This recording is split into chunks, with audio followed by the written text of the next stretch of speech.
Today we're making Luke Skywalker's A New Hope costume, including lightsaber. It's a compilation of several builds. Interested? Here we go. Here's the lightsaber, here's the utility belt, the leggings, boots, all of it. I'll go over it step by step so you know what I've got here. Is this completely screen accurate? No. Is it 80% solution? Sure.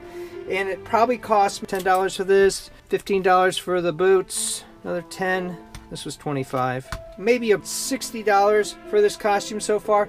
Much cheaper than you can get it anywhere with any kind of authenticity. You get satisfied with a certain level of costume, and then you do a little more research, and then you're not satisfied anymore. I am going to make Rey's lightsaber in 9 where this is different.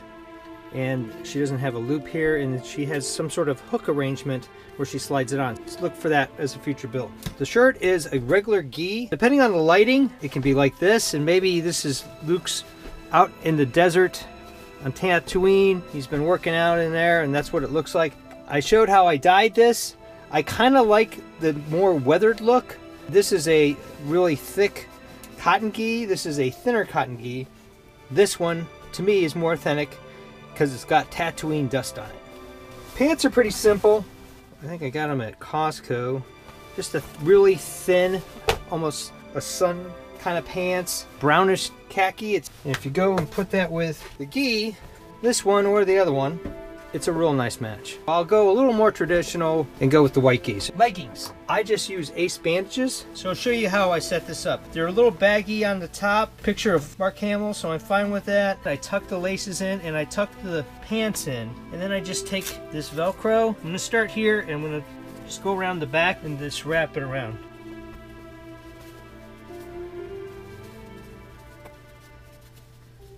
If you have a shorter one, you maybe use 2. That's better.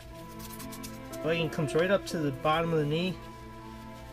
There you go. And then just do this to the other side. Darker brown, doesn't really matter. Boots. You can go and just spend a lot of money, or you can kind of go and get these work boots for about $10, $20. Lightsaber. This is a fairly accurate representation. I'm going to make another one that's going to have a different feature here, and I'm going to put a little more detail into these, and I'm going to try to do this more accurately and wrap it down. Every time you make something, you learn, and then you want to make it a little better next time. Here's my current situation with the belt. Is it perfect? Nope, but that's okay. What I plan to do is take the regular steel plate, cut one out, and kind of somehow put it over the top, beat the heck out of it to make it a little more authentic. This is a history lesson of tech. These are old cell phones. I guess I could get a droid collar, but just haven't gotten to that point yet. This is a clip for the lightsaber. I'll post below how you can make one of these, and you just clip the lightsaber on it like that. Works great. You'll be real happy with that design. That's basically the costume. All you have to do is put it all on. Totally up to you whether you wear a shirt underneath your gi. I don't think he did in the movie.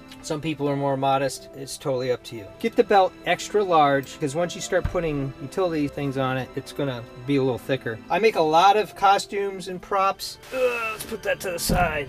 Here's one I just finished up. It's a Grail cup. Fairly accurate. I'm going to post that soon. I'll post it below. Here is a Harry Potter wand. The great thing about this is it's made out of a steel nail, and you can open up champagne bottles with it. Here's the Elder wand. A lot of folks like this one. And this is Dumbledore's first wand. These and several other wands are also posted on my channel, and I'll make links below. Thumbs up and comments always appreciated. And thanks for subscribing below.